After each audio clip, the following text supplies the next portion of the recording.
Hi friends, 22 సంవత్సరాల వయస్సు గల ఒక అందమైన అమ్మాయి తన సోదరుడి పుట్టినరోజు కోసం బట్టలు కొనడానికి మార్కెట్ కు వెళుతుంది. మార్కెట్ కు చేరుకున్న తర్వాత ఆమె ఒక దుకాణానికి వెళ్లి తన సోదరుడి బట్టలు కొనడం ప్రారంభిస్తుంది. ఆమె తన సోదరుడికి బట్టలు కొంటుంది, కానీ ఆ అమ్మాయి కూడా బట్టలు కొనవలసి వచ్చింది. అప్పుడు ఆ అమ్మాయి దుకాణదారుడితో నాకు ఒక బ్రా కావాలి అని చెప్పింది.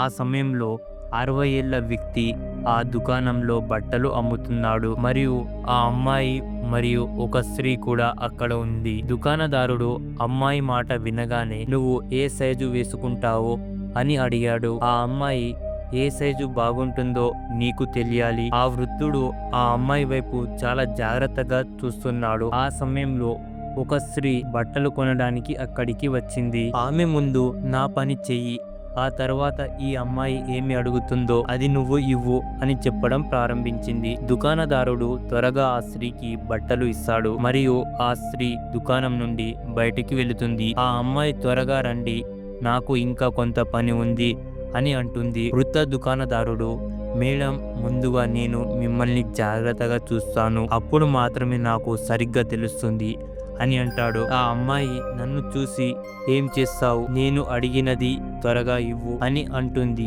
ఆ సమయంలో వాళ్ళిద్దరూ మాత్రమే దుకాణంలో ఉన్నారు. ఆ వృద్ధుడు ఆ అమ్మాయికి చాలా బ్రాలు చూపించడం ప్రారంభించాడు, కానీ ఆ అమ్మాయికి బ్రాలు ఏమీ నచ్చడం లేదు. ఆ అమ్మాయి కొత్త మోడల్ లేదా అని అంటుంది. దుకాణదారుడు నాతో పాటు పైకి రండి అని అంటాడు. ఆ అమ్మాయి నేను మీతో పైకి ఎందుకు వస్తాను, నేను అడుగుతున్నది కూడా మీరు నాకు సరిగ్గా చూపించడం లేదు అని అంటాడు. ఆ వృద్ధ దుకాణదారుడు మళ్ళీ మేడం, పైన మరొక దుకాణం ఉంది, మీకు ఇష్టమైన బ్రాను మీరే అక్కడ కొనవచ్చు, మీకు నచ్చినది తీసుకోండి అని అంటాడు. ఆ అమ్మాయి దుకాణదారుడితో కలిసి పైకి వెళుతుంది. అక్కడ చాలా బట్టలు ఉంచబడ్డాయి.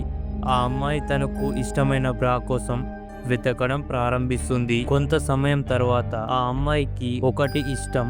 ఆమె దుకాణదారుడిని ఛార్జింగ్ రూమ్ ఎక్కడ ఉంది అని అడుగుతుంది. ఆ వృద్ధుడు ముందుకు ఒక గది ఉంది, నువ్వు అక్కడికి వెళ్ళి మార్చుకోవచ్చు అని అంటాడు. ఆ అమ్మాయి గదికి వెళ్ళి దుస్తులు మార్చుకుని తిరిగి వస్తుంది. దుకాణదారుడు అమ్మాయి వైపు చూస్తూ నీకు ఇప్పుడు ఇది నచ్చి ఉండాలి అని అంటాడు. ఆ అమ్మాయి నేను అన్ని ట్రై చేశాను, కానీ ఏవి సరిగ్గా సరిపోలేదు అని అంటుంది. ఆ అమ్మాయి మళ్ళీ నేను షాపుకు వచ్చి నీ సమయం వృధా చేశాను అని అంటుంది. నేను వేరే షాపుకు వెళ్ళి ఉంటే నేను త్వరగా తెచ్చుకునే దానిని. అప్పుడు ఆ ముసలి దుకాణదారుడు ఒక పెట్టె నుండి చాలా బ్రా కేసులను తీసి వాటిని రూమ్ కి తీసుకెళ్లి ట్రై చేసి చూడండి అని ఇచ్చాడు. అవి నచ్చకపోతే చెప్పు. ఆ అమ్మాయి మళ్ళీ రూమ్ కి వెళ్ళి బట్టలు మార్చుకొని తిరిగి వస్తుంది. ఆ అమ్మాయి నువ్వు ఇన్ని మంచి వస్తువులను ఎక్కడ దాచావు అని అంటుంది. ఆ అమ్మాయి మళ్ళీ సరే, ఎంత ఖర్చవుతుంది చెప్పు అని అంటుంది. ఆ ముసలి దుకాణదారుడు నువ్వు ఎంత ఇవ్వాలనుకుంటే అంత ఇవ్వచ్చు అని అంటాడు. ఆ అమ్మాయి నేను ఎలా ఇవ్వగలను, నువ్వు దుకాణదారుడివి, నువ్వు ఎంత రేటు చెబితే నేను అంత రేటు చెల్లిస్తాను అని చెబుతుంది. దుకాణదారుడు ఒక రాత్రి నాతో పడుకోవడానికి రండి అని అంటాడు, నేను దానిని మీకు ఉచితంగా ఇస్తాను. ఆ అమ్మాయి ముసలి దుకాణదారుడి మాట విన్న తర్వాత మీరు ఎలాంటి విషయం గురించి మాట్లాడుతున్నారు, నేను మీతో ఒక గుడ్డ ముక్క కోసం పడుకోవడానికి వస్తాను అని చెప్పడం ప్రారంభించింది. మళ్ళీ ముసలి దుకాణదారుడు సరే, అది మీ కోరిక, కానీ ఈ బ్రా ధర 1000 అని అంటాడు. ఆ ముసలి దుకాణదారుడి మాట విన్న తర్వాత ఆ అమ్మాయి ఆశ్చర్యపోయింది. ఆమె నేను నిరాకరించాను మరియు మీరు బ్రా ధర 1000 అని చెబుతున్నారు. ముసలి దుకాణదారుడు దాని ధర 1000 మాత్రమే అని అంటాడు. ఆ అమ్మాయి సరే, నేను దానిని తీసుకోవడం లేదు, మీరు దానిని మీ వద్ద ఉంచుకోండి. ముసలి దుకాణదారుడు అది ఇప్పుడు తిరిగి ఇవ్వబడదని అంటాడు. మీరు దానిని ఉపయోగించారు,